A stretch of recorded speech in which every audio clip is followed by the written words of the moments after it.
भाग 8। अब हमारी कहानी का एक हिस्सा जम्मू में मंजीत और दिल है और दूसरा हिस्सा पंजाब के राधापुर गांव में मंजीत, दिल के घर वाले और गांव के लोग। पिछले भाग में पुलिस ने मंजीत और दिल के घर वालों को पुलिस स्टेशन बुलाया है। गांव के कुछ लोगों के साथ दिल के चाचा चाची और मामा थाने में पहुंच जाते हैं। मंजीत के पापा भी अपने कुछ खास रिश्तेदारों के साथ और कुछ गांव वालों के साथ पुलिस स्टेशन पेश हो जाते हैं। दिल के मामा पुलिस को एफआईआर दर्ज करने को बोलते हैं। मामा: थानेदार साहब, आपको बड़े साहब का संदेश तो मिल ही गया होगा, क्या करना है, कौन सी धारा लगानी है? थानेदार: जी जनाब, साहब ने बताया है, पर एक कंफ्यूजन है जी। 25 साल की लड़की को हम नाबालिग कैसे प्रूफ करेंगे? मामा: दिल के स्कूल कॉलेज के प्रमाण पत्र दिखाता है। यह देखो थानेदार साहब, लड़की के पास एक भी प्रमाण पत्र नहीं है, सारे प्रमाण पत्र हमारे पास ही हैं। ये प्रमाण पत्र हम आज ही स्वाहा कर देंगे। एक बार आप किडनैपिंग 376 की धारा लगा दो, उसके बाद हम देख लेंगे, आप फिक्र ना करें। एक नोट की गड्डी थानेदार के हाथ में रखते हुए बोले। थानेदार: अरे जनाब, इसकी क्या जरूरत थी? बोलते हुए नोटों की गड्डी जेब में डालते हुए। जनाब, आप एक कंप्लेंट लिख कर दीजिए और आराम से घर जाइए, फिर हम जाने और हमारा कानून। पूरी उम्र जेल में सड़ेगा मंजीत। दिल का चाचा: उसको आप गोली मारो, पर हमें दिल को तलाश कर दीजिए, जल्दी से जल्दी। और कुछ लोगों के नाम चाचा थानेदार को देता है, जिनके ऊपर चाचा को शक है। थानेदार: जनाब, आप फिक्र ना करें, मंजीत बच्ची को भारत के किसी भी कोने में लेकर गया हो, हम उसको तलाश ही लेंगे, बस आप आराम से घर जाइए। चाचा और मामा हाथ जोड़ते हुए थाने से बाहर आ जाते हैं। फिर थानेदार बाहर आता है। बाहर मंजीत के पापा कुछ लोगों के साथ खड़े हैं। थानेदार रौब झाड़ते हुए गुस्से से मंजीत के पापा को बोला, अरे बारात लेकर आए हो क्या इतने लोगों के साथ? बहुत बड़ा कारनामा किया है जो लोगों के साथ जुलूस निकाल रहे हो। मंजीत के पापा: नहीं जनाब, आपने बुलाया था इसलिए आए हैं। थानेदार: हाँ, तो मैंने बारात लेकर आने को बोला था, ये तुम 10-12 आदमी साथ लेकर आए हो, मुझे तुम अपनी पावर दिखाने आए हो क्या? गांव का आदमी: नहीं जनाब, हम लोग तो बस इनकी सपोर्ट में आए हैं, जो हुआ सो हुआ, अब इनको परेशान करने से क्या होगा? थानेदार: वाह जी वाह, तेरे जैसे लोग ही ऐसे लोगों को हवा देते हैं। इस कुत्ते के पिल्ले, अगर तेरी लड़की को भगा ले गया होता तब भी तू इनकी तरफदारी करता। 363, 375, 376 की धारा के तहत मुकदमा दर्ज हुआ है। पूरी उम्र जेल में चक्की पीसेगा। मंजीत के पापा: पर साहब, बच्चे तो बालिग हैं, आप इन धाराओं में केस कैसे दर्ज कर सकते हैं? थानेदार यह बात सुनकर खींच गया। थानेदार: अब एक अपराधी का बाप हमें बताएगा कि कौन सी धारा लगानी है। क्या प्रूफ है कि बालिग है? मंजीत के पापा मंजीत का एक स्कूल का प्रमाण पत्र दिखाते हुए, यह देखो साहब, जन्म तिथि। थानेदार: अरे लड़की की कहां है? लड़की तो नाबालिग है। गांव का आदमी: जनाब, लड़की 25-26 साल की है, पूरे गांव को पता है। थानेदार: प्रूफ क्या है? थानेदार कांस्टेबल को इशारा करता है, ले चलो इसको हवालात में। कांस्टेबल मंजीत के पापा को पकड़ने लगता है। तभी सब लोग चिल्लाने लगते हैं, अरे इनको क्यों लेकर जा रहे हैं, इनका क्या कसूर? कांस्टेबल ने मंजीत के पापा को कॉलर से पकड़कर खींचते हुए हवालात में डाल दिया। थानेदार ने चिल्लाते हुए सबको बाहर जाने को बोला और शाम तक आना, हमें इनसे पूछताछ करनी है। थानेदार ने हवालात की तरफ इशारा करते हुए 2 हट्टे कट्टे कांस्टेबल को बोला, उल्टा लटकाओ साले को, पूछो कहां छुपाया अपने बेटे को। कुछ देर बाद मंजीत के पापा को एक कुर्सी पर बिठाया हुआ है। एक कांस्टेबल उनको पूछ रहा है, देखो मां साहब, बड़े साहब का हुक्म है और ऊपर से प्रेशर भी है, तो ज्यादा टाइम वेस्ट ना करो, चुपचाप बता दो कि तुम्हारा बेटा कहां है, तुमने उसको कहां छुपा कर रखा है। मंजीत के पापा ने हाथ जोड़ते हुए बोला, अरे मुझे खुद नहीं पता, हम तो खुद परेशान हैं। तभी दूसरे कांस्टेबल ने एक जोरदार थप्पड़ उनके गाल पर जड़ दिया। मंजीत के पापा के कानों में घंटियां बजने लगी, दिमाग सुन्न हो गया, गर्दन नीचे हो गई और आंखों से आंसुओं की बरसात शुरू हो गई। मास्टर, बता दो, इस उम्र में मार खाते अच्छे लगते हो? मंजीत के पापा ने गिड़गिड़ाते हुए बोला। जनाब, मुझे कुछ भी नहीं मालूम। कांस्टेबल बोला, मास्टर जी, हमें और भी बहुत कुछ आता है, तुम सह नहीं पाओगे। हमने तो आतंकवादी स्मगलर के मुंह से राज निकलवा रखे हैं और तुम तो एक मास्टर हो। तभी दो कांस्टेबल और हवलदार रूम में आ गए और मास्टर जी को जमीन पर उल्टा लेटा दिया। उनकी पैंट खोलकर दो कांस्टेबल डंडों की बरसात करने लगे। मास्टर जी चिल्लाते रहे कि उनको कुछ भी नहीं पता है। कुछ देर बाद मास्टर जी को हवालात में बंद कर पुलिस वाले बाहर आ जाते हैं। कांस्टेबल थानेदार के कैबिन में आता है। साहब, हमें नहीं लगता कि मंजीत के पापा को कुछ भी पता है। थानेदार, हाँ, मुझे पता है कि मास्टर को कुछ भी नहीं पता। कोई भी घर से भागने से पहले अपने माँ बाप को बताकर नहीं जाता, पर हमें कुछ कार्रवाई तो दिखानी पड़ेगी ना लोगों को। अब मास्टर जी लंगड़ाते हुए घर जाएगा तो लड़की के घर वालों को लगेगा कि पुलिस कुछ कार्यवाही कर रही है। अरे इसी से हमारा घर चलता है, हमने तो समझाया था। तभी पुलिस एक जिप्सी में लीला भाभी और मंजीत के दोस्त कमल और रवि को लेकर आ जाते हैं। तीनों को थानेदार के सामने खड़ा कर दिया जाता है। साहब, ये तीनों का डायरेक्ट लिंक है इस केस से। थानेदार ने कांस्टेबल को बोला कि हवालात में डालो और मंजीत के पिताजी को छोड़ दो। मंजीत के पिताजी की हालत देखकर तीनों बहुत डर जाते हैं। मंजीत के पापा तीनों को शर्मिंदगी की नजर से देखते हुए बाहर चले जाते हैं। रवि कमल को एक तरफ तो लीला भाभी को सामने वाले हवालात में डाल दिया जाता है। दो महिला कांस्टेबल लीला भाभी से पूछताछ शुरू करती हैं। कमल और रवि हवालात से देख रहे हैं। महिला कांस्टेबल ताबड़तोड़ लठ बरसाते हुए लीला पर टूट पड़ी। तुम्हें बहुत चाव है पोस्टमैन बनने का? अरे मंजीत को इतनी ही आग लगी थी तो तू खुद उसकी आग बुझा देती। बता, कितनों के साथ मुंह काला किया है तूने? क्या देता था मंजीत तुझे? अच्छा, तेरा भी मंजीत के साथ चक्कर था? कितनी बार मंजीत के साथ रंगरेलियां मनाई? बता हरामजादी, बता। दूसरों की लड़कियों की जिंदगी बर्बाद करती है। लीला भाभी, मुझे गोली मार दो, मुझसे गलती हो गई, पर सच में मुझे नहीं पता वो लोग कहां गए हैं, पर दिल अपनी मर्जी से गई है। लीला भाभी पुलिस को मंजीत और दिल की कई सालों पुरानी प्रेम कहानी बयां कर देती है। थानेदार लीला भाभी को अपने कैबिन में बुलाता है और कांस्टेबल को बोलता है कि कमल और रवि को अच्छे से पीटो और इनसे उगलवाओ कि वो लोग कहां हैं। लीला भाभी थानेदार के कैबिन में आती है। थानेदार लीला भाभी को प्यार से पुचकारता है। देखो भाभी, किसी की मदद करना गलत नहीं है, पर लोग तो आपकी अच्छाई को समझते ही नहीं। हमें पता है कि आपको कुछ नहीं पता कि वो लोग कहां गए हैं, पर दिल के चाचा ने आपके ऊपर भी इल्जाम लगाया है कि आप भी इस किडनैपिंग का हिस्सा हैं। अब केस तो चलेगा आपके ऊपर भी, 4-5 साल जेल तो होगी भी। तो बताओ भाभी, क्या करें? लीला, देखिए साहब, मेरे छोटे छोटे बच्चे हैं, मैं गरीब हूं, मुझे बख्श दो, मेरी मदद कर दो, मुझसे गलती हो गई। रोती गिड़गिड़ाती लीला भाभी थानेदार के पैर पड़ गई। इधर कमल और रवि के चिल्लाने की आवाजें शुरू हो चुकी हैं। थानेदार ने लीला भाभी को उठाया और बोला, हमारी मदद कर दो, हम तुम्हारा नाम इस केस से निकाल कर मदद कर देंगे। लीला रोती हुई, साहब, मैं क्या आपकी मदद कर सकती हूं? थानेदार ने यौवन से भरी हुई लीला भाभी के अंग अंग को देखा और उसे पीछे चलने को बोला। लीला भाभी रोते हुए, साहब, ऐसा मत करो साहब। थानेदार ने कैबिन का दरवाजा बंद कर दिया।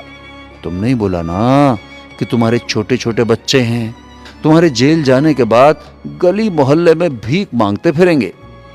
लीला भाभी सहम गई, रोते हुए कैबिन के पीछे बने एक बेड पर लेट गई। थानेदार ने उसका एक एक अंग नोच लिया, अपनी हवस बुझाकर उसको फिर से आने के लिए बोला। लीला भाभी लुटकर चुपचाप गांव वापस चली गई। उधर रवि और कमल को मार खाकर रोते चिल्लाते हुए एक ही बात बोल रहे कि शायद मंजीत दिल्ली गया है। मंजीत ने अपने दोस्तों से झूठ बोला था कि वो दिल्ली जाएगा, पर पैसे की मदद वाली बात उन लोगों ने पुलिस को नहीं बताई। शाम तक पुलिस को पता चलता है कि मंजीत कुछ दिन लगातार गांव के पास वाले अड्डे वाली एसटीडी से किसी को फोन करता था। थानेदार ने उस एसटीडी की कॉल डिटेल निकालने को बोला। रवि और कमल को फिर से पूछताछ में सहयोग करने का वायदा लेकर छोड़ दिया गया और जब तक मंजीत दिल पकड़े नहीं जाते वो लोग गांव से बाहर ना जाएं। मंजीत के पापा ने घर आकर अपने आप को एक कमरे में बंद कर लिया।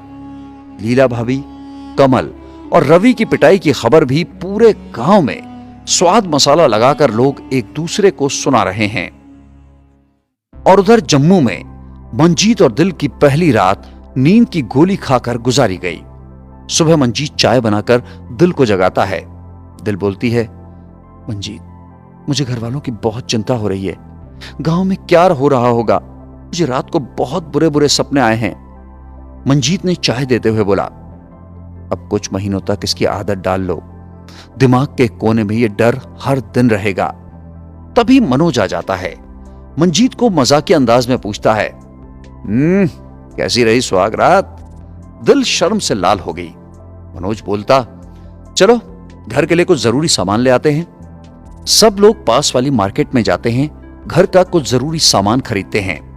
दिल ने आते जाते एक बात नोटिस की, गली में हर कोई उनकी तरफ देख रहा है। दिल ने मंजीत को पूछा, क्या मैं नई दुल्हन जैसी नहीं लग रही हूं? ये सब लोग मुझे बहुत गौर गौर से क्यों देख रहे हैं? मनोज ने बोला, भाभी आप फुल मेकअप करके रखा करो, एक बार रात ढल गई है। मंजीत किचन में खड़ी दिल को गौर से निहार रहा है। दिल, क्या देख रहे हो? पहले नहीं देखा क्या? मंजीत, पहले देखा तो है पर इतने गौर से नहीं। मंजीत रोमांटिक मूड में दिल को पीछे से पकड़ लेता है। दिल, अरे छोड़ो मुझे, खाना बनाने दो। मंजीत, यार आज खाने का मूड नहीं है, आज तो कुछ और ही खाने का मूड है। दिल, इतने रोमांटिक? मैंने तो कभी सोचा ही नहीं था कि तुम इतने रोमांटिक भी हो। मंजीत ने खींचते हुए दिल को किचन से बेडरूम में ले गया। लाल नाइटी में दिल का स्वरूप और भी निखरा हुआ है। मंजीत अपने होठों से दिल के गले को सहलाता है। दिल भी धीरे धीरे सब टेंशन को भुलाकर उसके आगोश में आने लगती है। प्रेम और वासना में दोनों सब कुछ भुलाकर डूब जाते हैं। धीरे धीरे दिल पूरी तरह से अपने आप को मंजीत को समर्पित कर देती है। आज उनके बचपन के पवित्र प्रेम की मजबूती में एक कील और जड़ गई है। दोनों एक दूसरे से अलग होते हैं। दिल मंजीत से कहती है, सच मंजीत, अब मुझे नहीं लग रहा कि हमने कोई गलती की है। और स्नान के बाद किचन से खाना लेकर आती है। दोनों खाना खाकर फिर से लेट जाते हैं। आज उनके दिमाग में कुछ हल्कापन है, कोई दुविधा नहीं है। और फिर रात को एक बार प्रेम की ज्वाला और प्रचंड हुई। फिर से प्रेम क्रीड़ाएं चलने लगी। उधर राधापुर गांव में मंजीत के पापा ने दरवाजा अब तक नहीं खोला है।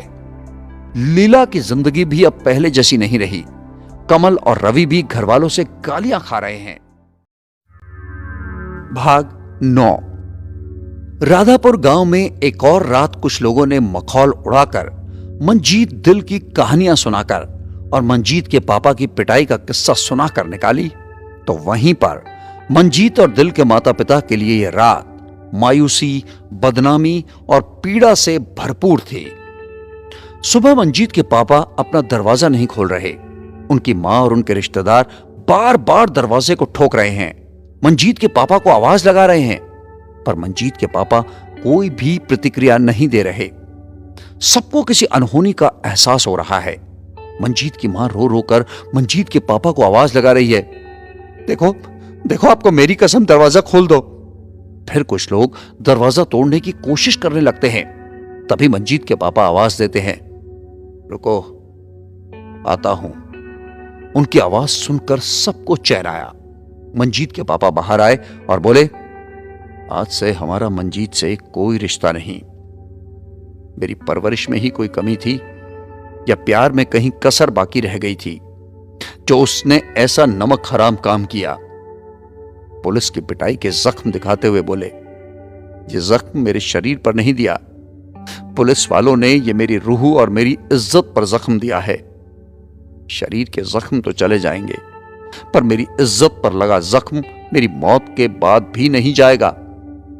कमबख्त एक बार भी वो शादी के लिए बोलता तो मैं खुद दिल के घर में अपनी पगड़ी रख देता। फिर कुछ देर चुप रहने के बाद मैंने मंजीत को अपनी जायदाद और जिंदगी से पूरी तरह बेदखल करने का फैसला ले लिया है। मंजीत की मां पुत्र मोह और पति के मान सम्मान के बीच में फंसी हुई है। उसके पास अपने पति के पक्ष को स्वीकारने के अलावा कोई विकल्प नहीं है। मंजीत के पापा पंचायत में एक लिखित आश्वासन देते हैं कि मंजीत को उन्होंने बेदखल कर दिया है, पर सरपंच और पंचायत ने यह कहकर उनके फैसले को मानने से नकार दिया कि जब तक मंजीत और दिल मिल नहीं जाते, पंचायत उनको अपने हाथों से सजा ना दे ले, तब तक मंजीत और दिल के घरवाले गांव वालों के लिए कसूरवार हैं। पंचायत ने सख्त लहजे में मंजीत के पापा को कहा, नौटंकी करने की जगह मंजीत और दिल को तलाश करने की कोशिश करो। उधर दिल के पापा अपने भाई और दिल के मामा से नाराज है, क्योंकि वो पुलिस केस नहीं करना चाहते थे। उनका यही कहना था कि उनकी नाजुक सी बेटी पुलिस कोर्ट कचहरी के चक्कर लगाती अच्छी लगेगी। मैं अपनी बेटी को दुखी नहीं करना चाहता। पहाड़ जैसे सख्त दिखने वाले दिल के पिताजी आज बर्फ की तरह अपनी बच्ची के लिए पिघल रहे हैं। गुस्सैल स्वभाव वाले दिल के पापा आज कोमल फूल की तरह कोमल व्यवहार कर रहे हैं, और हमेशा मजाकिया रहने वाले मंजीत के पापा आज गुस्सैल और पत्थर दिल व्यक्ति की तरह बर्ताव कर रहे हैं। पर दिल के मामा और चाचा दिल के पापा पर दबाव बना रहे हैं और दिल को किसी भी तरह तलाश कर उसकी शादी कहीं और करने की बात कर रहे हैं। दिल की मां दिल के सारे कपड़े, तस्वीरें, उससे जुड़ा हर सामान घर के आंगन में जला रही है। उसके पापा मां को रोकने की कोशिश कर रहे हैं, उससे विनती कर रहे हैं, मेरी दिल बेटी को मत जलाओ, वो वापस आ जाएगी। लेकिन बदहवास दिल की मां कुछ भी सुनने को तैयार नहीं है। आज पुलिस को कुछ नई जानकारी मिली है कि मंजीत ने एसटीडी से दिल्ली, मुंबई और कोलकाता कहां फोन करा था। पुलिस ने अपनी अलग अलग टीमें मंजीत और दिल को पकड़ने के लिए दिल्ली, मुंबई और कोलकाता भेज दी हैं।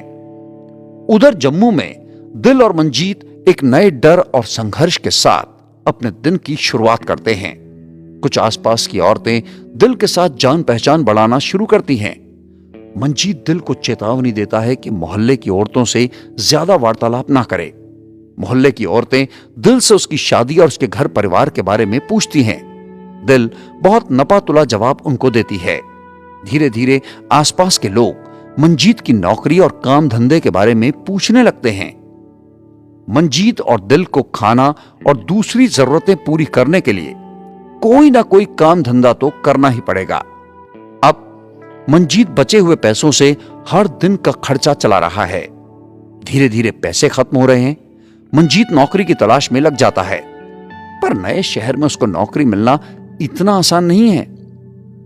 एक दिन ऐसा आया कि मंजीत के पास अब घर का खर्च चलाने के लिए ज्यादा पैसे नहीं बचे। पैसे की तंगी से अब दिल मंजीत का भी रोमांस खत्म होने लगा है। हर दिन संघर्ष बढ़ने लगा तो मंजीत भी कुछ चिड़चिड़ा रहने लगा। दिल उसको हर दिन तसल्ली देती है, जल्द ही सब ठीक होगा, पर मंजीत को लगता है कहीं उसने गलती कर दी है। पर दिल हर दिन उसका हौसला बढ़ाती है।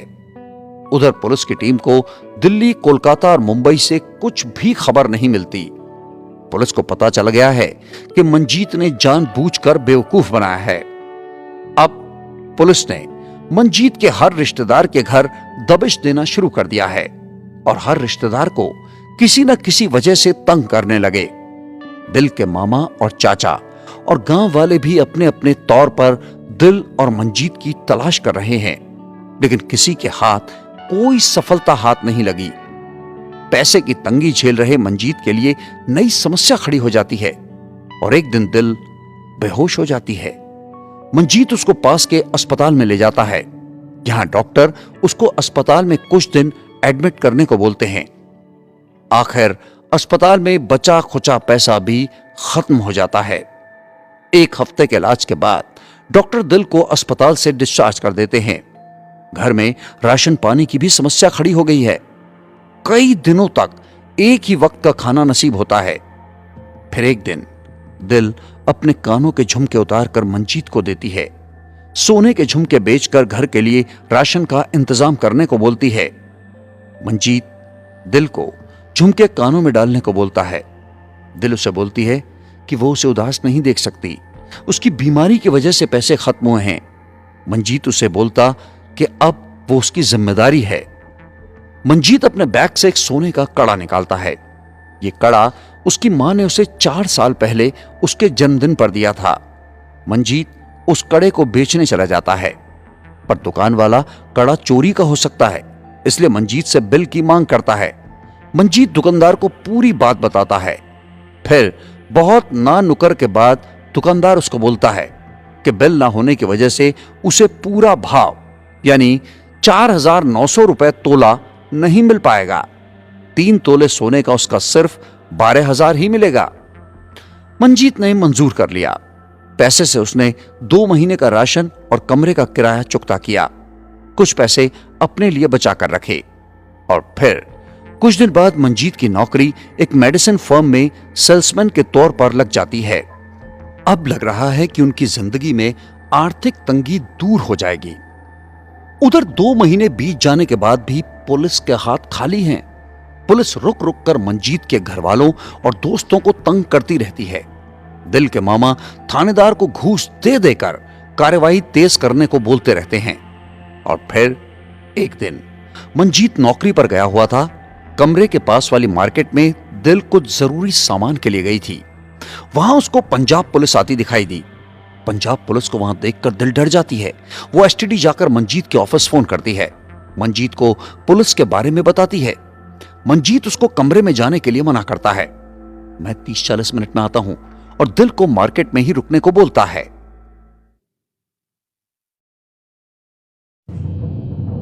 भाग 10। हड़बड़ाया हुआ मंजीत मार्केट में पहुंचता है। दिल एक दुकान के बाहर खड़ी है। उसने अपना पूरा चेहरा घूंघट से ढका हुआ है। मंजीत यहां वहां नजर घुमा रहा है। दिल पीछे से जाकर उसका हाथ पकड़कर एक गली के भीतर ले जाती है। दिल बहुत घबराई हुई है। उसने मंजीत को पुलिस की गाड़ी दिखाई। पंजाब पुलिस को देखकर मंजीत के भी होश उड़ गए। दिल कांपती हुई आवाज में बोली, अब क्या होगा? मुझे बहुत डर लग रहा है। क्या ये लोग हमको ही ढूंढ रहे हैं? देखो, मैं तुमसे अलग नहीं होना चाहती। दिल के हाथ कांप रहे थे और आंखों से जार जार आंसू बह रहे थे। मंजीत दिल को हौसला देते हुए बोला, मैं हूं ना तुम्हारे साथ। हम शादी कर चुके हैं, कोई हमें अलग नहीं कर सकता। मुझे पता करने दो ये लोग यहां क्यों आए हैं। मंजीत अपने मुंह को रुमाल से ढककर थोड़ा आगे बढ़ता है। उसने देखा पुलिस के हाथ में कुछ तस्वीरें हैं और पुलिस हर दुकानदार को तस्वीरें दिखा रही है। मंजीत सोचता है कि पुलिस उसकी और दिल की तस्वीर तो नहीं दिखा रही। फिर वापस दिल के पास आता है और कुछ दूर से ही पुलिस की टुकड़ी को नजर रख के देखने लगा। कुछ ही मिनट में पुलिस मंजीत के कमरे वाली रोड पर चलना शुरू कर देती है। अब मंजीत को डर लगने लगा और फिर पुलिस मंजीत के किराए वाले घर से कुछ कदम दूर एक राशन की दुकान पर रुक जाती है। मंजीत ने दिल का हाथ जोर से पकड़ लिया। दिल के कदम आगे नहीं बढ़ रहे थे। उनको लगा कि आज काम तमाम हो गया। पुलिस राशन की दुकान से दाएं बाएं हर घर पर नजर मारती हुई आगे निकल जाती है। जैसे ही पुलिस दूसरे रोड पर मुड़ती है, दिल और मंजीत को चैन आता है। दिल को तो मानो पावर बूटी मिल गई हो। उसका चेहरा एकदम से सब तनाव मुक्त हो गया और उसने मंजीत को जोर से गले लगा लिया। दिल, मंजीत, मुझे अपने से दूर मत होने देना। सच, मैं तुम्हारे बिना मर जाऊंगी। मंजीत मुस्कुराते हुए बोला, यार तुम ना बहुत डरपोक हो गई हो। फिर मंजीत राशन वाली दुकान पर जाकर एक बार कंफर्म करना चाहता है कि पुलिस यहां क्यों घूम रही है। मंजीत, चाचा चाय पत्ती देना। दुकानदार चाय पत्ती का एक पैकेट निकाल कर देता है। अरे चाचा, ये पंजाब पुलिस यहां क्यों घूम रही थी? दुकानदार, पता नहीं, किसी लड़की को तलाश रही है। पुलिस का कहना है कि कुंवारी घर से भागी हुई लड़की ने मार्केट वाली एसटीडी से अंतिम बार अपने घर में फोन किया था मंजीत चाय का पैकेट लेकर दुकान से निकाल जाता है। मंजीत के चेहरे पर आशंका के कुछ बादल छा गए। दिल ने पूछा, क्या बोले दुकान वाले अंकल? मंजीत ने उसको पूरी बात बताई। दिल ने बोला, चलो हम बच गए। मुझे तो लगा कि कहीं पुलिस हमें तो नहीं तलाश कर रही। कमरे में चलते हैं। मंजीत कुछ कश्मकश में है। हम अभी कमरे में नहीं जाएंगे। चलो आज मैं तुमको पूरा जम्मू शहर घुमा देता हूं। पिछले 3 महीनों में हमने बहुत तनाव झेला है। दिल ने भी खुशी खुशी हां कर दी। दोनों पहले पास वाले माताजी के मंदिर में जाते हैं। हालांकि यह मंदिर उनके घर से कुछ कदम की ही दूरी पर है। फिर मंजीत उसको रघुनाथ बाजार में ले जाता है। बादाम, अखरोट की बड़ी बड़ी दुकानें, ज्वेलरी और कपड़ों की शानदार दुकानें देखकर दिल का मन भी खरीदारी करने को करता है। मंजीत उसको सुंदर से कपड़े लेकर देता है और शाम को दोनों गांधीनगर वाली गोल मार्केट पर शानदार डिनर करते हैं।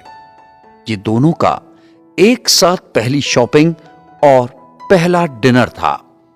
दोनों डिनर के बाद काफी खुश थे। हाथ में हाथ डाले पैदल ही रात के नजारे देखते हुए अपने कमरे की तरफ चलते हैं।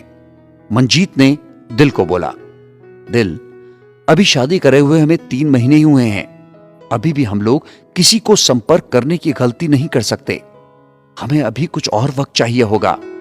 गांव में उठे तूफान को शांत होने में अभी कुछ वक्त लगेगा। उधर पुलिस ने मंजीत के खिलाफ कोर्ट में चार्जशीट दाखिल कर दी है। मंजीत और दिल के माता पिता का पूरा दिन कोर्ट में गुजर जाता है। दिल के पापा पुलिस केस नहीं करना चाहते थे, पर दिल के मामा ने जबरदस्ती ये पुलिस केस कराया है। दिल के पापा की ओर से एफआईआर दर्ज कराई गई थी।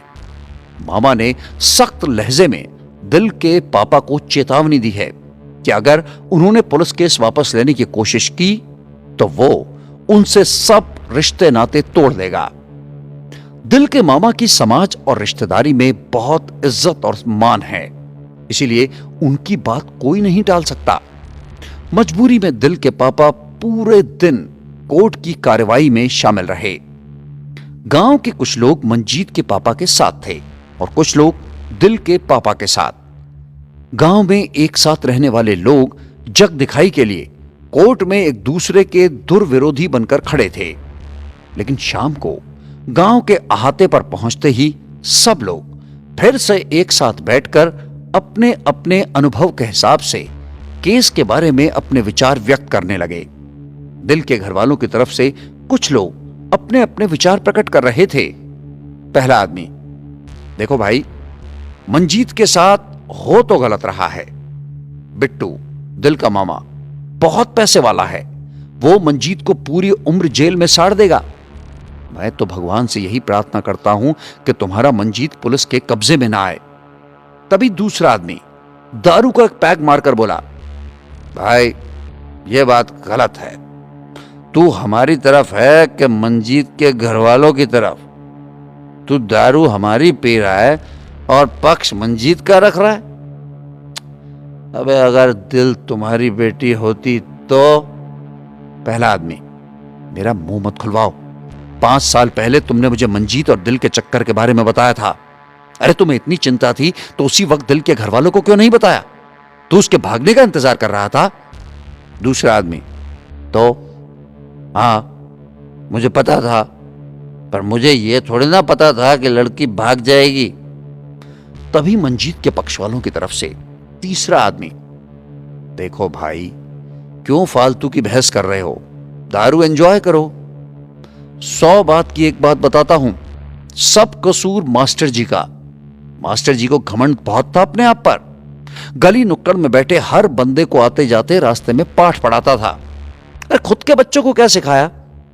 तभी चौथा आदमी पैग मारकर बोला, भाई साहब, ना मास्टर जी गलत है ना दिल के पापा गलत, बच्चे हैं। कौन गलत कौन सही, हमें इस बात से कोई फर्क नहीं पड़ता। मास्टर जी हमारी पार्टी के कार्यकर्ता हैं। हम तो भाई मास्टर जी या मंजीत को गलत नहीं बोलेंगे।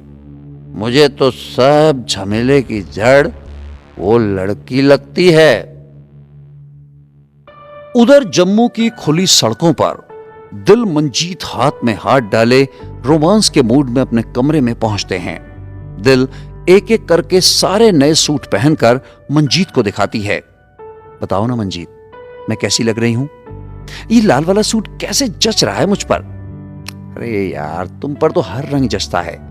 लाल सूट तुम्हारे लाल चेहरे के आगे फीका फीका लग रहा है। बोलते हुए मंजीत ने दिल को बेड पर पटक दिया। ओटो को चूम कर मंजीत बोला, पुलिस को देखकर मुझे आज बहुत डर लगा था। मुझे लगा ये लोग तुम्हें मुझसे छीन कर ले जाएंगे। सोचकर ही मेरे मन में सिहरन सी पैदा हो गई थी। तुमसे बिछड़ने का सोचकर ही मेरे मन में एक अजीब सी बेचैनी हो जाती है। एक अजीब पीड़ा का अनुभव होता है, जैसे किसी ने मेरे हाथ में पकड़कर मेरे दिल को नोच दिया हो। दिल, ये क्या? अभी तो मैं तुम्हारी बाहों में हूं। और जोर से मंजीत की गाल पर अपने दांत गड़ा दिए। बदले में मंजीत ने भी दिल के होंठ को दांतों से दबा लिया। कुछ देर के बाद दोनों शांत होते हैं। दिल, मुझे लगता है मंजीत, अब हमें बच्चे के बारे में सोचना चाहिए।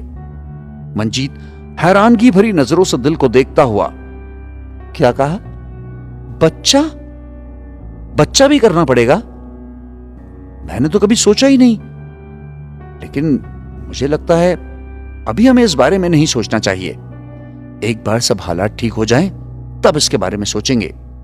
दिल, मैंने सुना है बच्चा होने के बाद माँ बाप का दिल पिघल जाता है। हो सकता है हमारे माँ बाप भी हमें माफ कर दें। मंजीत, तुम बहुत मासूम हो दिल। किताबें पढ़ने में और मूवीज देखने में ही अच्छा लगता है। वास्तव में यह सब मुमकिन नहीं। लोग हीर रांझा लैला मजनू के किस्से सुनने में दिलचस्पी रखते हैं, प्यार इश्क के गाने भी शौक से सुनते हैं, पर असल जिंदगी में इन सब बातों को बर्दाश्त नहीं कर पाते। और यही युगों युगों की रीत है। दिल लाइट बंद करती है और मंजीत के सीने पर सिर रखकर सो जाती है। उधर पंजाब में पुलिस के मुखबिर के हाथ कोई नई सूचना लगी है। थानेदार दिल के मामा को फोन करता है और फिर पुलिस अपनी गाड़ी लेकर मुखबिर के साथ कहीं निकल जाती है।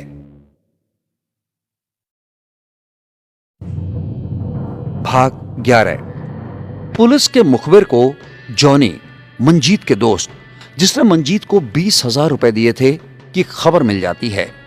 पुलिस जॉनी के घर पहुंचकर उसको अरेस्ट करती है और पूछताछ के लिए थाने ले आती है। थानेदार ने जॉनी को बिना वक्त गंवाए सब जानकारी देने को बोला। जॉनी भी रसूखदार घर से संबंध रखता है। उसने पुलिस के आगे झुकने से इनकार कर दिया। थानेदार ने जॉनी को धमकाया, तुम्हारे ऊपर किडनैपिंग में मदद करने का आरोप है। एक नाबालिग लड़की की किडनैपिंग। अबे 7 साल के लिए भी अंदर जाओगे। देखो, तुम अच्छे घर से ताल्लुक रखते हो, फालतू के झमेले में मत पड़ो। जॉनी ने सख्त शब्दों में थानेदार को बताया, बिना सबूत आप ये सब आरोप मुझ पर लगा रहे हैं। बीच बाजार के मेरे घर से आप लोग मुझे उठाकर लाए हैं और इसका खामियाजा तुमको भुगतना पड़ेगा। थानेदार ये सब बातें सुनकर खींच गया। तुम मुझसे सबूत गवाह की बात ना करो तो अच्छा है। देखो जॉनी, हम तुम पर आरोप नहीं लगा रहे, क्योंकि हमारे पास पक्की खबर है कि तुमने मंजीत को पैसे दिए और घर से भागने में उसकी मदद की। चुपचाप बता दो वो दोनों कहां छुप कर बैठे हैं, क्योंकि इसी में तुम्हारी भलाई है।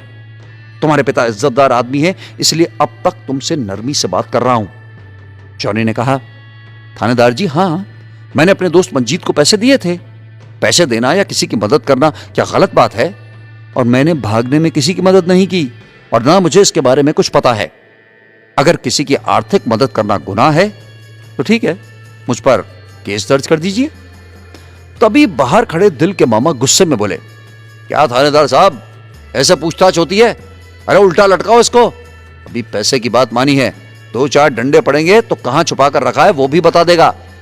जॉनी फिर से ताव में आकर बोला, कौन हो भाई साहब आप? और आप कौन होते हैं मुझे डंडे पड़वाने वाले? मैं दिल का मामा हूं, जिसकी किडनैपिंग तुम लोगों ने की है। दिल के मामा ने उंगली दिखाते हुए जॉनी से कहा, ओह, तुम ही हो वो जिसकी वजह से ये सारा झमेला पड़ा हुआ है। मामा, तुम्हें क्या तकलीफ है? लड़का लड़की राजी है तो तुम कौन होते हो टांग अड़ाने वाले? तुम क्यों किसी की जिंदगी खराब करने पर तुले हो? वैसे शक्ल से तो पढ़े लिखे लगते हो, लेकिन मानसिकता वही गंवारों वाली। दिल के मामा गुस्से में दौड़कर जॉनी का कॉलर पकड़ने लगते हैं। जॉनी धक्का देकर उनको पीछे हटाता है। जॉनी मामा को चेतावनी देते हुए बोला, खबरदार दोबारा ये गलती की तो तुम्हारे जैसे लोगों की वजह से ही तो लड़का लड़की घर में बात नहीं कर पाते। अरे शादी ही करिए, कोई रेप तो नहीं करा, चोरी डाका तो नहीं डाला। जॉनी तैश में वहां खड़े सब पुलिस वालों और दूसरे लोगों को बोला, तुम सब लोगों ने भी अपनी जवानी में कोई ना कोई गर्लफ्रेंड बनाई होगी, शादी भी करना चाहते होंगे, लेकिन घर में बात नहीं कर पाए होंगे क्योंकि लड़की या तो दूसरी जात की होगी या फिर दूसरे धर्म की होगी, या अपने गांव की होगी, पास वाले गांव की होगी, गरीब होगी, अमीर होगी। अरे किसी ने तो सिर्फ मौज मस्ती के लिए ही गर्लफ्रेंड बनाई होगी, लेकिन बनाई जरूर होगी। तुम लोग रिश्ते को आगे नहीं बढ़ा पाए क्योंकि समाज से डर, घर वालों से डर, घर वाले मान गए तो इन जैसे मामा चाचा का डर।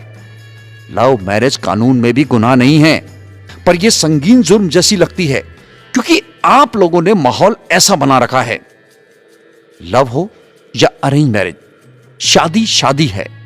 आप सब लोग जैसे अरेंज मैरिज में अपना आशीर्वाद देते हैं, वैसे ही लव मैरिज वालों को अपना आशीर्वाद दे दो तो कोई भी घर से नहीं भागेगा। तभी एक बड़ी सी कार थाने के भीतर आकर रुकती है, जिसमें जॉनी के दादा और वकील बाहर निकलते हैं।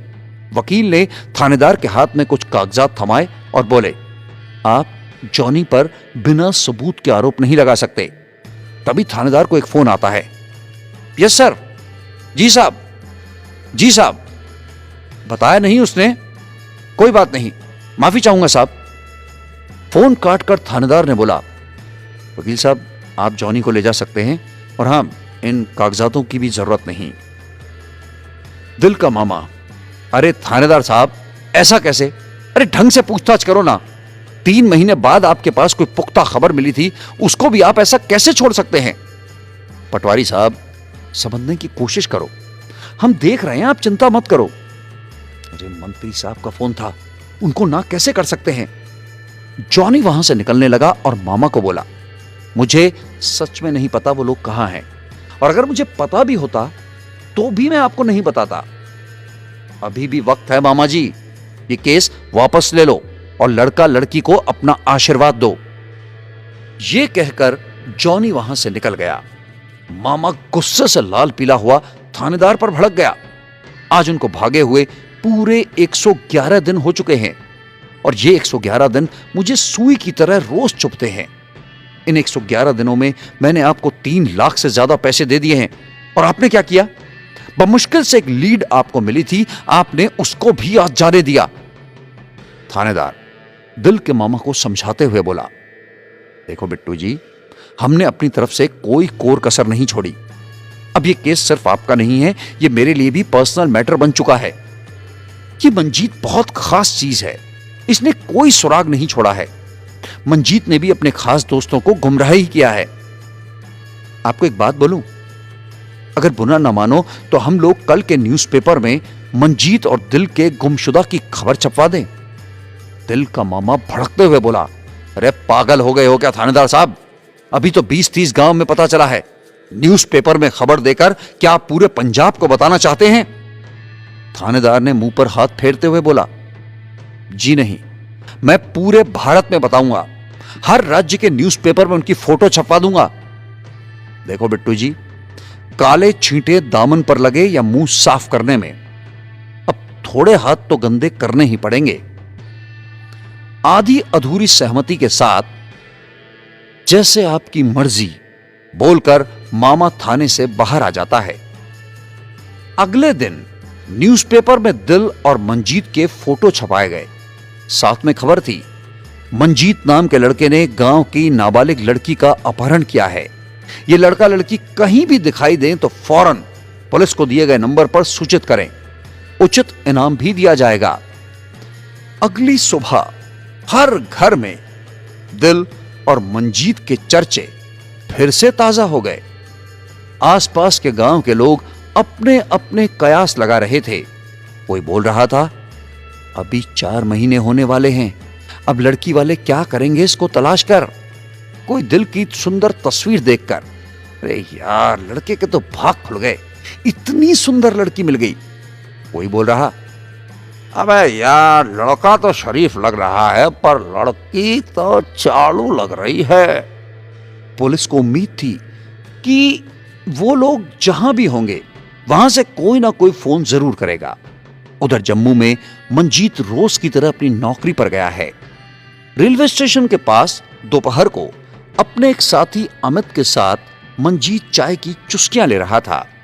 चाय की दुकान पर रखे अखबार के पन्ने पर कोई मजेदार न्यूज के लिए नजरें फेर रहा उसका दोस्त एकदम से मंजीत का हाथ पकड़कर एक तरफ लेकर जाने लगता है। मंजीत, अरे क्या हुआ, कहां ले जा रहा है, चाय तो पीने दे। तभी उसका साथी अखबार का एक पन्ना खोलकर मंजीत के आगे कर देता है। मंजीत के हाथ से चाय छूट गई। मंजीत ने फटाफट काला चश्मा अपने चेहरे पर लगाया और मुंह पर रुमाल बांध लिया। उसके साथी ने चाय वाले को पैसे दिए और मोटरसाइकिल स्टार्ट कर वहां से निकल गया। एक सुनसान जगह पर उसके साथी ने मोटरसाइकिल रोकी। मंजीत के हाथ पैर फूल रहे थे, उसका चेहरा पसीना से तरबतर था। मंजीत ने लड़खड़ाती आवाज में, मैं समझाता हूं आपको। तभी उसके साथी अमित ने कहा, क्या आपने लव मैरिज की है? मुझे तो पहले ही डाउट था। खैर, तुम टेंशन मत लो। दोनों अपने दफ्तर जाते हैं और भीतर घुसते ही सब लोग मंजीत को हैरानी से देख रहे हैं, लेकिन सब लोग शांत हैं। मंजीत की नजर काउंटर पर रखे अखबार पर पड़ी। तभी शोरूम के मालिक ने कहा, मंजीत, तुमने बताया नहीं कि पुलिस तुम्हें तलाश रही है? तभी अमित ने बोला, सर, मंजीत ने लव मैरिज की है। ये न्यूज जो आप देख रहे हैं सब झूठ है। मालिक ने बोला, पर इस पर तो साफ साफ लिखा है कि लड़की नाबालिग है। अमित ने बोला, लिखना पड़ता है सर, मैंने भाभी को देखा है, वो नाबालिग नहीं है। और फिर मंजीत पूरी बात अपने स्टाफ को बताता है। मंजीत ने अपना बैग उठाया और उसमें कुछ बिल और अकाउंट्स बुक निकालकर मालिक के आगे रख दी। ठीक है सर, मैं कल से नहीं आऊंगा, पर प्लीज आप लोग पुलिस में इतला मत कीजिएगा। मंजीत ने सबको हाथ जोड़कर, सबको बाय कहकर वहां से जाने लगा। तभी मालिक ने उसे रोका, अरे भाई, हमने तुम्हें कब नौकरी से निकाला जो तुम बाय करके जा रहे हो? मेरे शोरूम से ज्यादा साफ जगह काम करने के लिए तुम्हें कहीं नहीं मिलेगी, लेकिन तुम्हें कुछ दिन होशियार रहना पड़ेगा। हो सके तो कुछ दिन दूसरी जगह शिफ्ट हो जाओ और एक हफ्ता तुम काम पर मत आना। अगर कोई हलचल होती है तो हम तुम्हें खबर दे देंगे। 2-4 दिन में लोग अखबार पर छपी तस्वीर भूल जाएंगे। और मंजीत हड़बड़ी में अपने कमरे की तरफ निकलता है। कमरे में पहुंचकर मंजीत सोचता है, मोहल्ले में भी किसी न किसी ने हमारी तस्वीर अखबार में जरूर देखी होगी, और अगर किसी ने पुलिस फोन कर दिया तो? तरह तरह के बुरे ख्यालात उसके मन में आते हैं। फिर रात ढलते ही उसने मनोज, वो दोस्त जिसने कमरा किराए पर दिलाया है, को फोन किया। मनोज ने बोला कि कल मिलकर कोई हल निकालते हैं। मंजीत ने दिल को इसके बारे में बताना उचित नहीं समझा। रात भर मंजीत पहरेदार की तरह गली और मकान के पास से गुजरने वाले हर गाड़ी और पैदल वाले को देखता रहा।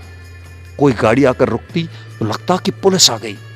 किसी व्यक्ति को मकान की तरफ आते जाते देखता तो यही लगता कि कहीं इसने अखबार में हमारी तस्वीर तो नहीं देख ली। अगली सुबह पुलिस पूरा दिन इंतजार करती रही कि शायद कोई फोन आएगा, और उनकी मुराद पूरी हुई। फोन बजा। हाँ जी जनाब, मैं जम्मू से बोल रहा हूं। जिस लड़का लड़की की फोटो आपने अखबार में प्रकाशित की थी, उस लड़के को मैंने जम्मू रेलवे स्टेशन पर देखा था। थानेदार, क्या आपको पूरा यकीन है कि उसी लड़के को आपने देखा? हाँ जनाब, मैंने गौर से देखा, चाय की दुकान पर बिल्कुल 10 फुट की दूरी से देखा है।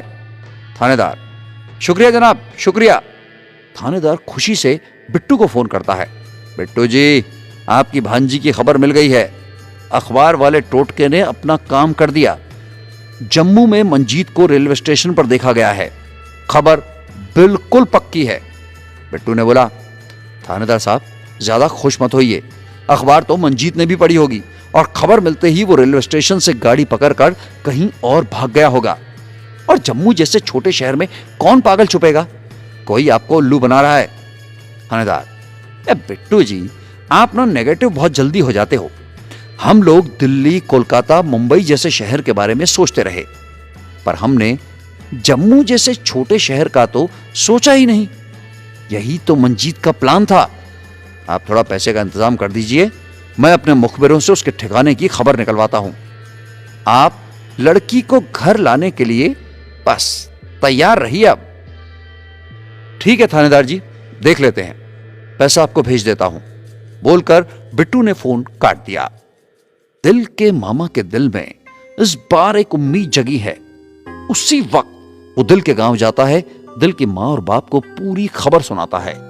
दिल की मां बहुत खुश होती है, पर उसके पिता नहीं चाहते कि दिल और मंजीत पुलिस के हाथ लगे। दिल के मामा, जीजा जी, मैंने पाली से बात कर ली है, वो हमारी दिल के साथ शादी करने को तैयार है। वो शराब जरूर बेचता है, पर लड़का बहुत अच्छा है। उम्र 40 साल है, पर पैसा भी बहुत है। दिल वहां बहुत खुश रहेगी। वो आज से दिल को ढूंढने में हमारी मदद भी करेगा। दिल के पापा, बिट्टू, अभी भी कुछ नहीं बिगड़ा। दोनों बच्चों को अपनी जिंदगी जीने दे। 40 साल के आदमी के साथ तुम दिल का रिश्ता करोगे और वो खुश रहेगी, ये सोच भी कैसे लिया तुमने? दिल का मामा, मैं आपकी सलाह लेने नहीं आया, मैं आपको सिर्फ अपना फैसला बताने आया हूं। दिल कभी भी मिल सकती है और हमें शादी के लिए तैयार रहना है। मैं उसको इस गांव में घुसने से पहले ही पाली के गले में बांध दूंगा। दिल की मां, लेकिन पाली तो एक गुंडा है। हां, वो गुंडा है, लेकिन उसने किसी की लड़की को घर से नहीं भगाया। ये कहते हुए मामा वहां से निकल जाता है। मनोज दिल और मंजीत को सलाह देता है कि कुछ दिन वो लोग उसके कमरे में रुक जाएं और वो खुद उनके कमरे में रुक जाएगा। उधर 40 वर्षीय पाली, जो कि एक गुंडा इंसान है, अपने शराब के अहाते में बैठा दिल की खूबसूरत तस्वीर को देख देख कर चूम रहा है। अपने गुंडों को बोलता है, कल से सब लोग काम धंधा छोड़कर दिल को तलाश करना शुरू कर दो।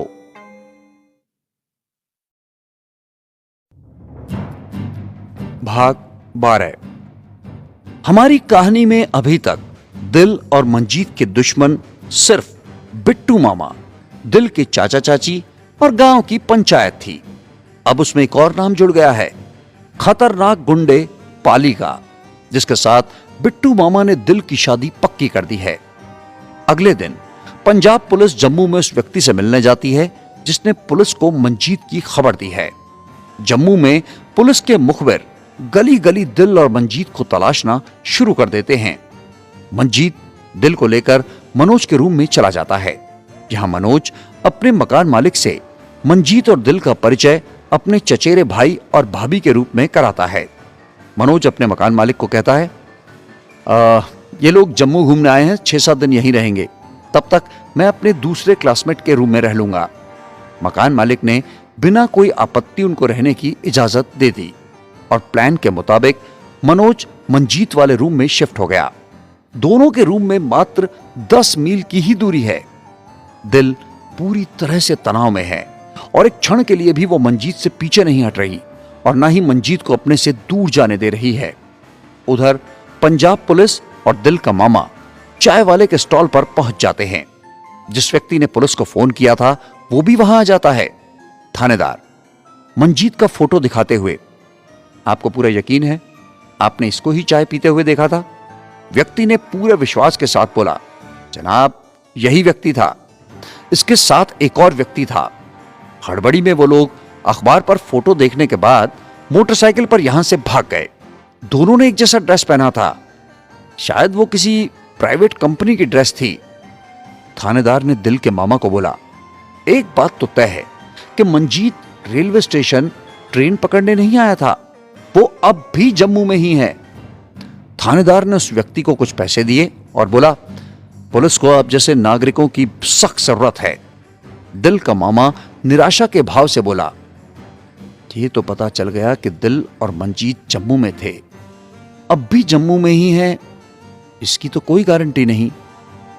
ये तो वही बात हो गई कि हाथ तो आया पर मुंह ना लगा। थानेदार ने दिल के मामा को चिढ़ाते हुए बोला, अरे पटवारी साहब, आप में नेगेटिविटी बहुत भरी हुई है।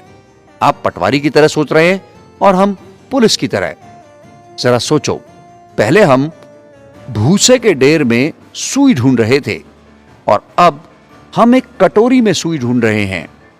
मैंने 10 मुखबिर लगा रखे हैं, अभी तक उन लोगों ने पूरा जम्मू छान मारा होगा।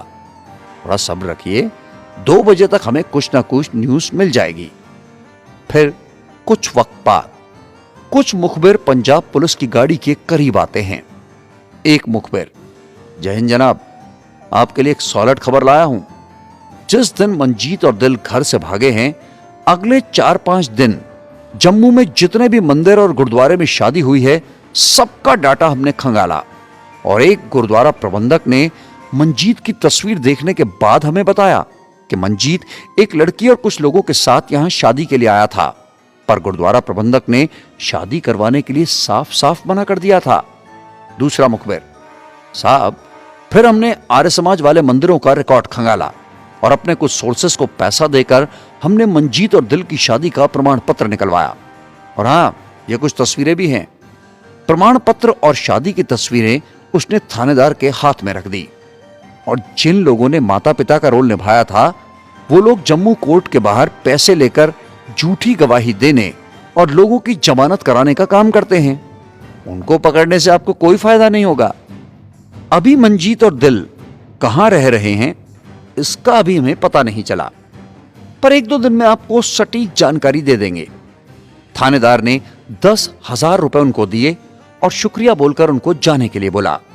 थानेदार, देखा बिट्टू जी, आपको लगता है आप यूं पैसे मुझे देते हैं और सब पैसे मैं खुद डकाट जाता हूं। आपको नहीं पता केस सॉल्व करने के लिए हमें कहां कहां हाथ पैर मारने पड़ते हैं और किस किस आदमी को पैसे देने पड़ते हैं। दिल का मामा, थानेदार साहब, मैं आपकी बात समझ गया, बस आप एक बार दिल को ढूंढ लो, आपको जो चाहिए वही मिलेगा, जितना चाहिए उतना मिलेगा। जिस जमीन पर आप पैर रखेंगे, लकीर मारकर आपके नाम कर दूंगा। थानेदार मुस्कुराते हुए बोला, बिट्टू जी, ये हुई ना बात, गाड़ी में पेट्रोल डालते रहो, वक्त वक्त से मेंटेनेंस होती रहे तो गाड़ी को जितना मर्जी भगा लो। बिट्टू मामा थानेदार को एसटीडी पर चलने को बोलता है। मुझे कॉल करना है, आप गाड़ी में रुकिए थानेदार साहब। बिट्टू मामा एसटीडी में जाता है और वो पाली को फोन मिलाता है। मामा, हेलो पाली, बिट्टू बोल रहा हूं। पाली, अरे प्रणाम बिट्टू जी। मामा, मेरी बात ध्यान से सुनो, मैं यहां जम्मू में हूं। पुलिस के मुखबिरों ने दिल की शादी का प्रमाण पत्र दिया है, उसकी शादी की कुछ तस्वीरें, मतलब बात साफ है कि वो लोग जम्मू में ही हैं और यह भी पता चला है कि मंजीत किसी प्राइवेट कंपनी में काम करता है। देखो पाली, मुझे पुलिस पर ज्यादा भरोसा नहीं है, ये लोग बहुत स्लो हैं और हमारे पास ज्यादा वक्त नहीं है। तुम जम्मू में अपने जान पहचान वाले लोगों को दिल की तलाश में लगा दो। पाली, अरे मामा जी, आप फिक्र ना करो, जम्मू के कोने कोने में मेरे आदमी दिल की तलाश कर रहे हैं। और पाली मामा का फोन काटकर जम्मू में फोन लगाता है। पाली फोन पर, भाईजान कैसे हैं आप? भाई, जो काम मैंने आपको बोला था उसकी पुख्ता जानकारी है कि वो लोग जम्मू में ही हैं। अब आप अपने लोगों को बोलिए कि घर घर की तलाशी लें और अपने पुलिस के लोगों को भी उनकी तलाश में लगा दीजिए। मुझे 1 हफ्ते के अंदर दिल और मंजीत पंजाब में चाहिए, पर ध्यान रखना कोई मेरी दिल को हाथ भी ना लगाए। उधर मंजीत और दिल के लिए एक और रात बहुत भारी है। मंजीत रात को छत पर चढ़कर सिगरेट पी रहा है। दिल उसको सिगरेट पीता देख हैरानी भरी आवाज में, मंजीत, तुम सिगरेट पी रहे हो? मंजीत धुएं का कश छोड़ते हुए बोला, हाँ, सिगरेट ही पी रहा हूं। दिल उसको पीछे से पकड़कर कंधे पर सिर रखकर बोलती है, सिगरेट पीना गलत बात है Manjeet, it is injurious to health. Manjeet, ओहो, पर ये प्यार से ज्यादा गलत और खतरनाक तो बिल्कुल नहीं है। क्या तुमने सिगरेट से किसी को मरते देखा है? पर प्यार से मरते जरूर देखे होंगे। मंजीत ने अखबार का एक पन्ना दिल के हाथ में देते हुए बोला, ये ऊपर वाली न्यूज पढ़ो। दिल न्यूज पढ़ने लगती है। हरियाणा के कृष्णपुर गांव में प्रेमी युगल को शादी के 5 साल बाद गांव वालों ने जिंदा जलाया। दिल ने अखबार के पन्ने को फाड़ते हुए बोला, मेरे पापा थोड़े कठोर हैं, पर मेरी मां मुझे बहुत चाहती हैं और मेरे बिट्टू मामा पढ़े लिखे इंसान हैं, वो मेरे मां बाप को समझा लेंगे। दरअसल दिल जानती ही नहीं है कि उसके मामा ही सबसे बड़ी मुसीबत होने वाले हैं। जबकि उसके पापा कठोर और ज्यादा पढ़े लिखे नहीं हैं, पर वो पुलिस केस के खिलाफ हैं। दिल ने कहा, मंजीत, हमें एक बार गांव से कोई खोज खबर का पता लगाना चाहिए। वहां हमारे घर वालों के दिल में चल क्या रहा है। मंजीत बोला, नहीं दिल, अभी कुछ दिन रुकना पड़ेगा। अगर अखबार में हमारे फोटो निकाला गया है, इसका मतलब साफ है कि पुलिस हमें ढूंढ रही है। दिल, तो ठीक है, हम खुद पुलिस के पास चले जाते हैं। हमारी शादी तो हो ही चुकी है, हम बालिग हैं। अब तो 3 महीने पूरे हुए भी कई दिन बीत गए। मंजीत ने एक और सिगरेट जलाते हुए बोला, दिल, तुम बहुत सरल और चंचल हो। तुम्हें ये गुड्डे गुड्डियों का खेल लग रहा है। तुम जिस नजर से मुझे देखती हो, उसी नजर से दुनिया को देखना चाहती हो। तुम आसमां के इन तारों को देखो और मुझे देखो, बस। दुनिया की फिक्र मुझे करने दो। मंजीत ने सिगरेट को फेंका और दिल को अपने आगोश में भर लिया। दिल, अब तुम शराब भी पीना शुरू कर दोगे, और मुझे शराबी बिल्कुल अच्छे नहीं लगते। मंजीत ने दिल के होंठों पर उंगली रखते हुए उसको चुप रहने का इशारा किया। भगवान के लिए अब चुप रहना और मुझे जी भर के आज प्यार करने दो। पता नहीं कल हो या ना हो। कमर से पकड़कर मंजीत ने दिल को दीवार के साथ सटा लिया। उधर पाली के घर रात 12 बजे फोन बजा। आंखें मलते हुए पाली ने फोन उठाया। हेलो पाली भैया, जम्मू से बोल रहे हैं। भाग 13। पाली की आंखें खुशी से झूम उठी। अरे बोलो बोलो, क्या न्यूज है? फोन पर दूसरा आदमी बोला, अरे साहब, उनका ठिकाना पता चल गया है।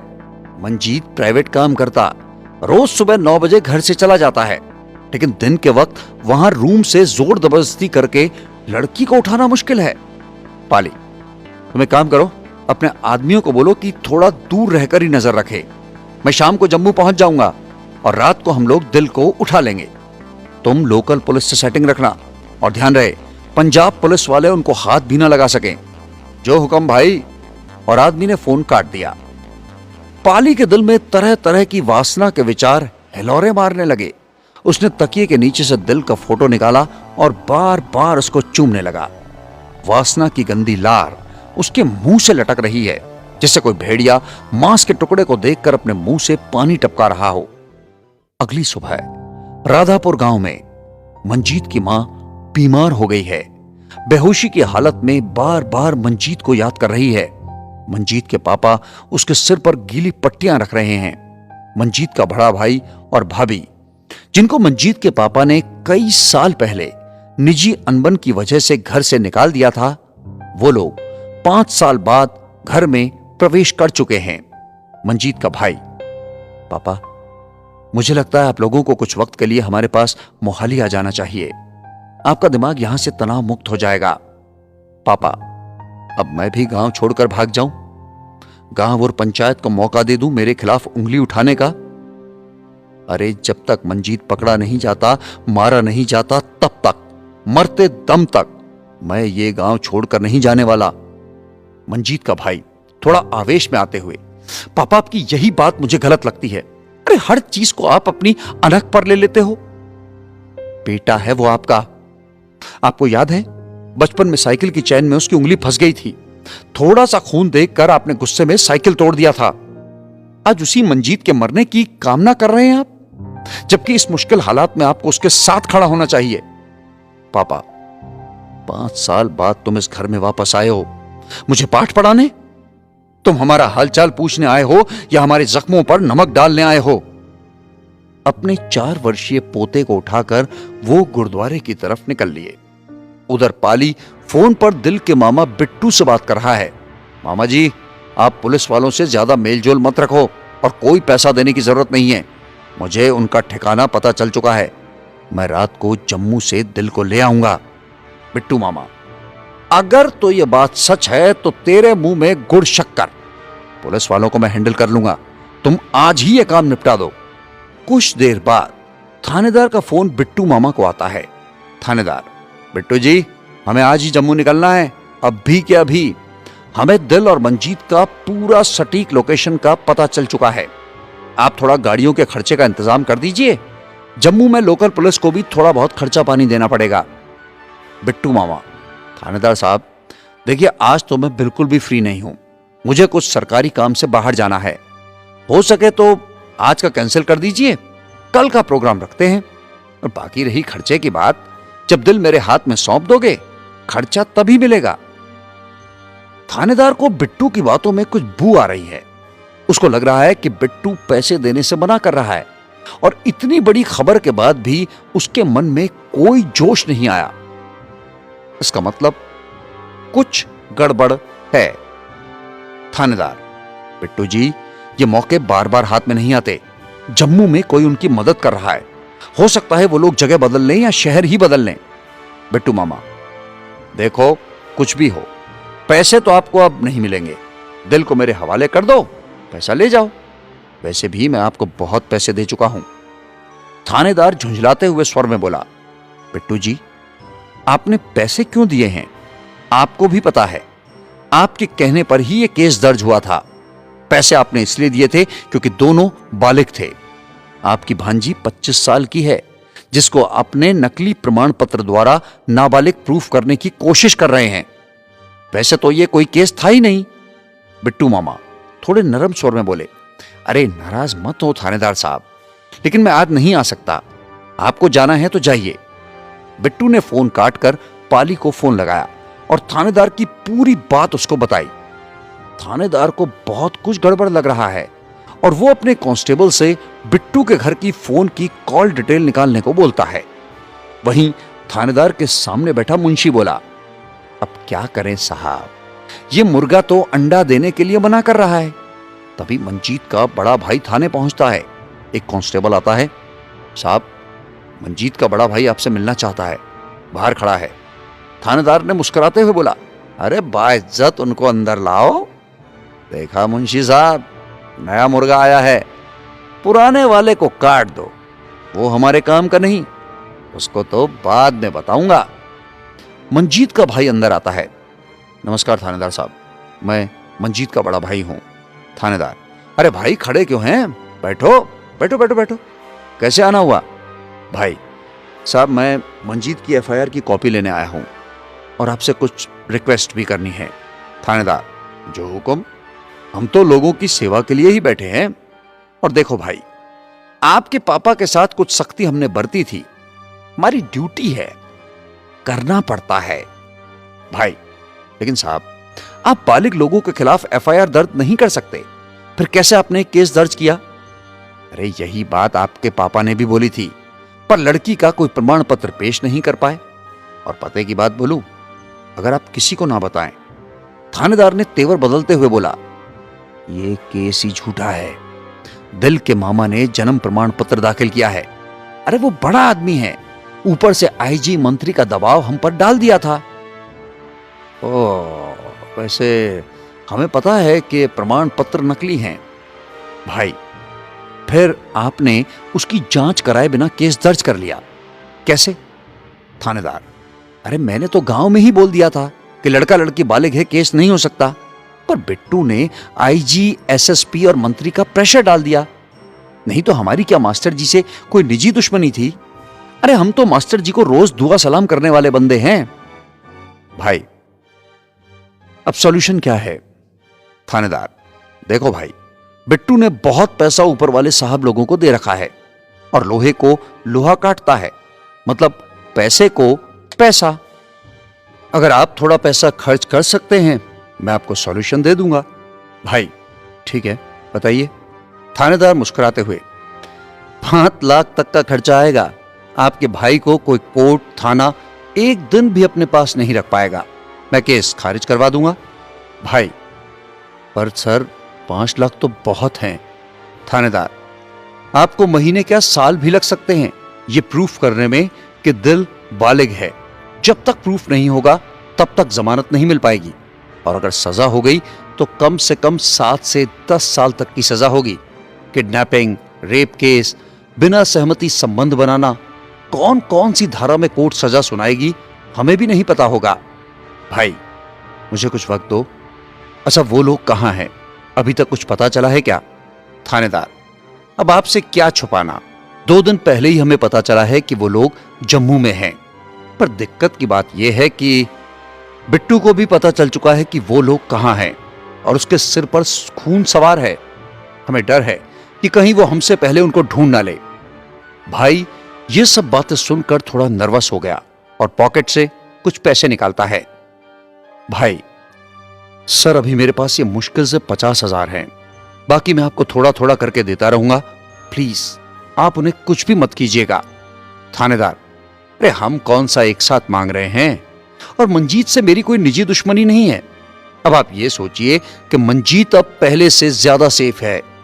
मैं यहां आया था मेरे गांव में किसी को भी खबर ना हो।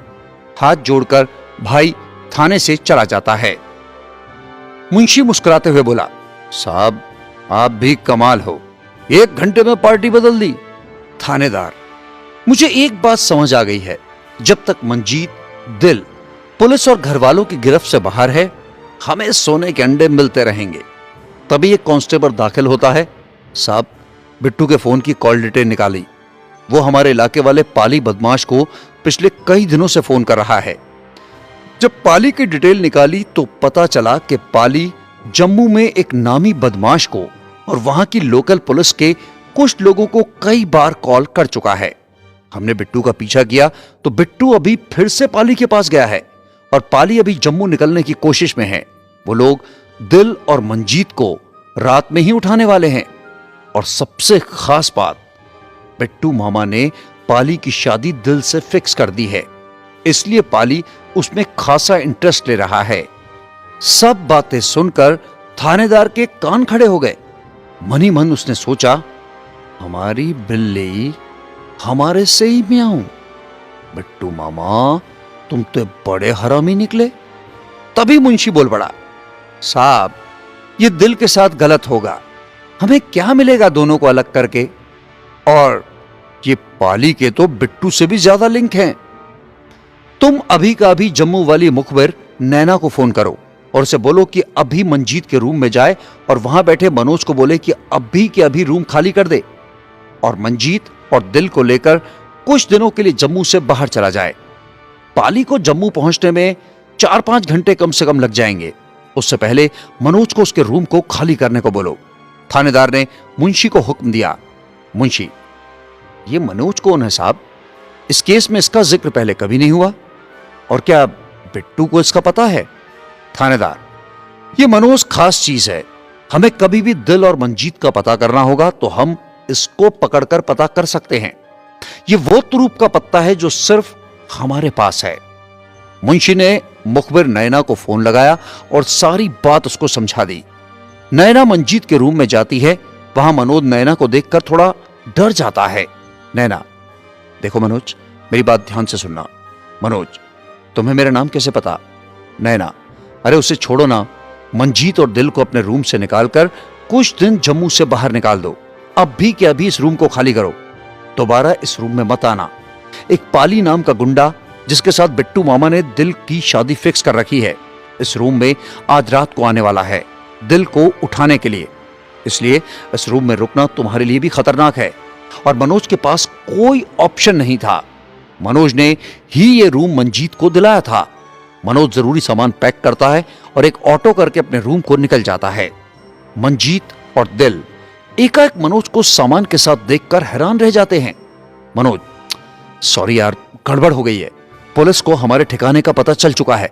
और मनोज उनको नैना की पूरी बात बताता है। दिल, ये पाली क्यों हमारे पीछे आएगा? हमारा तो कोई लेन देन नहीं है उससे। मनोज, तुम्हारे बिट्टू मामा ने पाली के साथ तुम्हारी शादी फिक्स कर रखी है, इसीलिए वो तुम्हें उठाने के लिए आ रहा है। दिल हैरानी भरे भाव से, तुम्हें कोई गलतफहमी हुई है मनोज, मेरे मामा तो एक पढ़े लिखे इंसान हैं, वो कभी ऐसा नहीं कर सकते।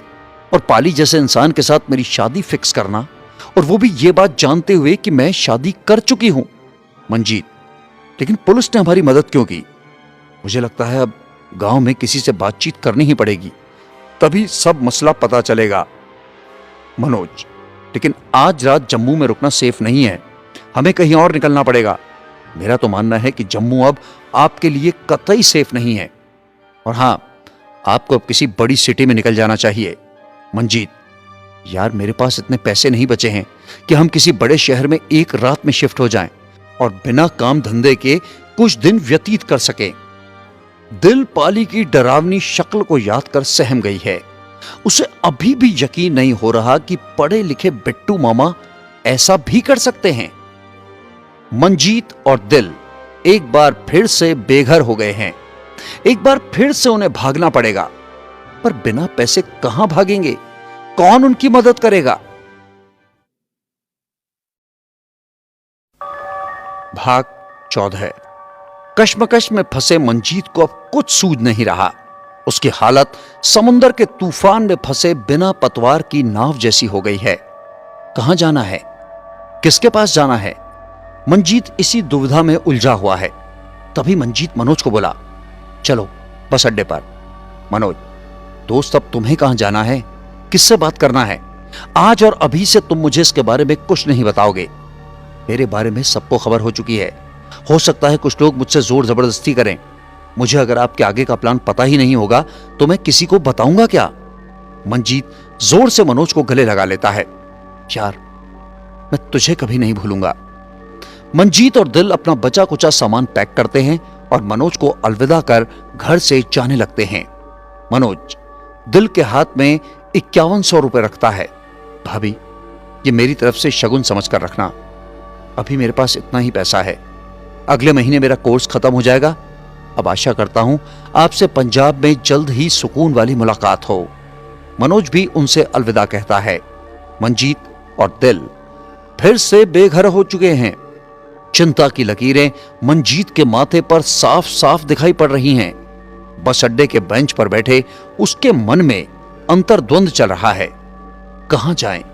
किसके पास जाएं? और फिर मंजीत पास वाली एसटीडी की तरफ लपकता है। आंखें बंद कांपते हाथों से मंजीत एक बार फिर मदद के लिए जॉनी को फोन करता है।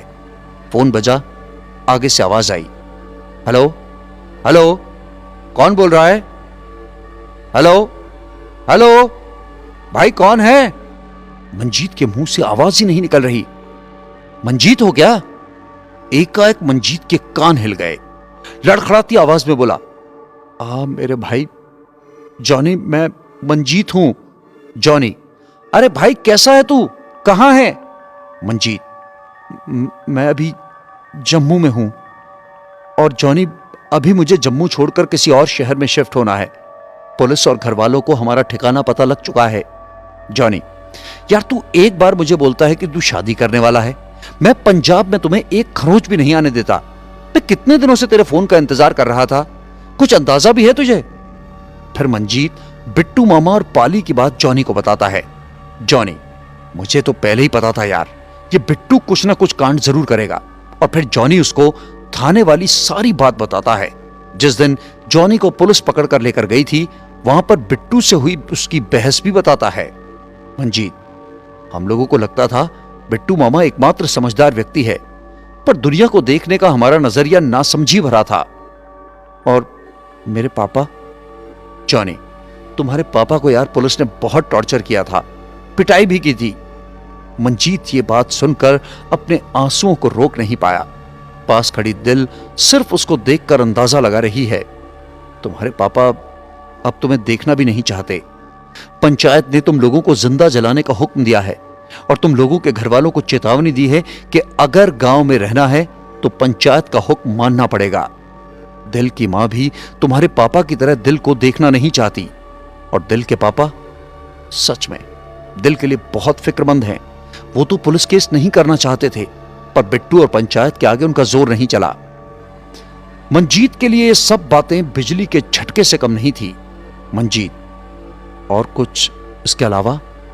जॉनी, तुम्हारे दोस्तों रवि और कमल को भी पुलिस ने टॉर्चर किया था। और सबसे बड़ी और बुरी बात हुई लीला भाभी के साथ। सुनने में आया है कि थानेदार ने लीला भाभी को केस से बचाने के लिए उनके साथ शारीरिक संबंध बनाए हैं।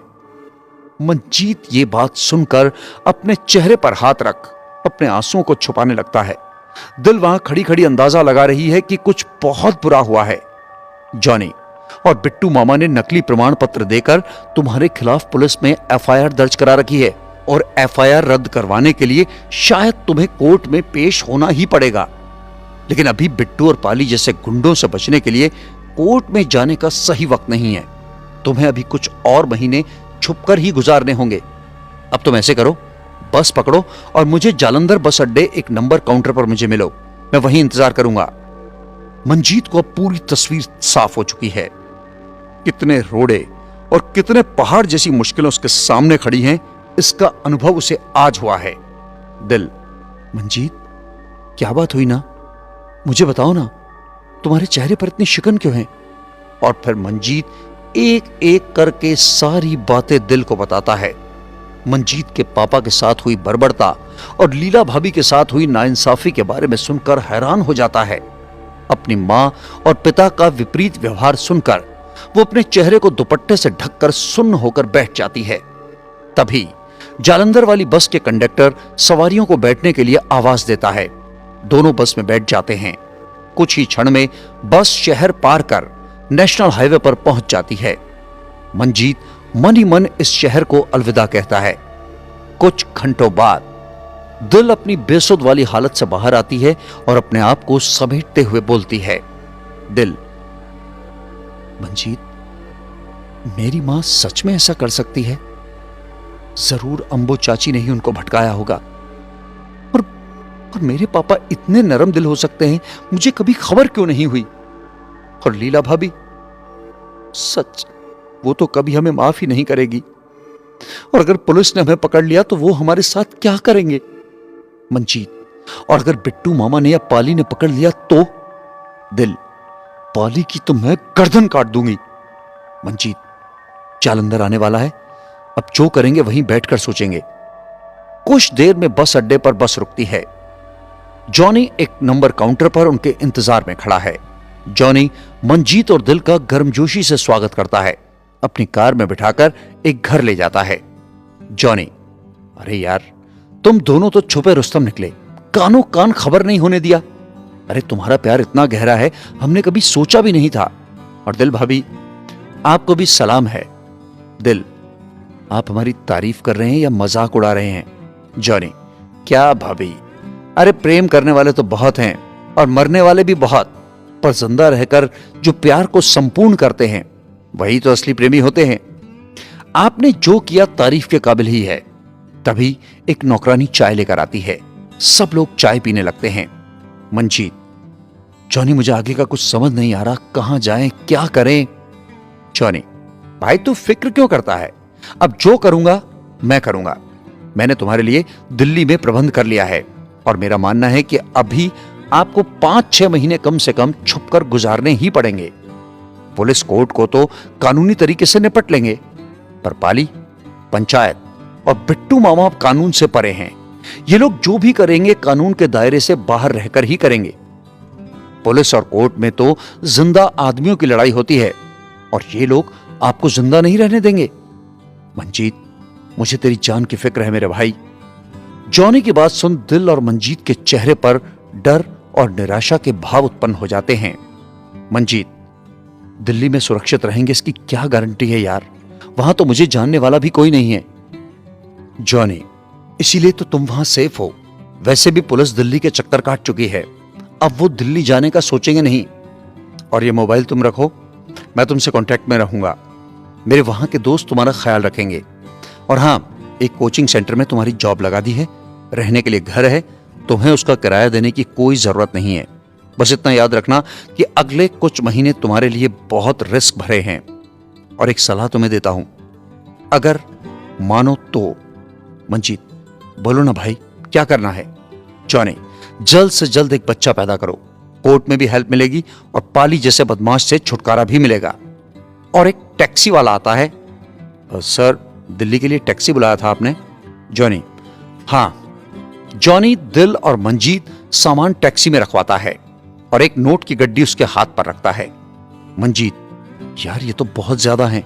जॉनी, अरे भाभी और होने वाले बच्चे के लिए इसकी बहुत जरूरत होगी।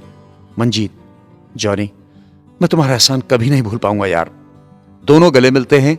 जॉनी ड्राइवर को एक एड्रेस लिखवाता है। मंजीत और दिल नए घर के लिए निकल पड़ते हैं। देखना यह है कि क्या उनका नया घर बस पाएगा, कब तक पाली और पुलिस की पहुंच से बच पाएंगे। उधर जम्मू में पाली मंजीत और दिल को रूम में ना पाकर बहुत गुस्से में है। अपने आदमियों पर चिल्ला रहा है, थप्पड़ पर थप्पड़ बरसा रहा है। बे, तुम लोगों को पैसे किस काम के लिए मिलते हैं?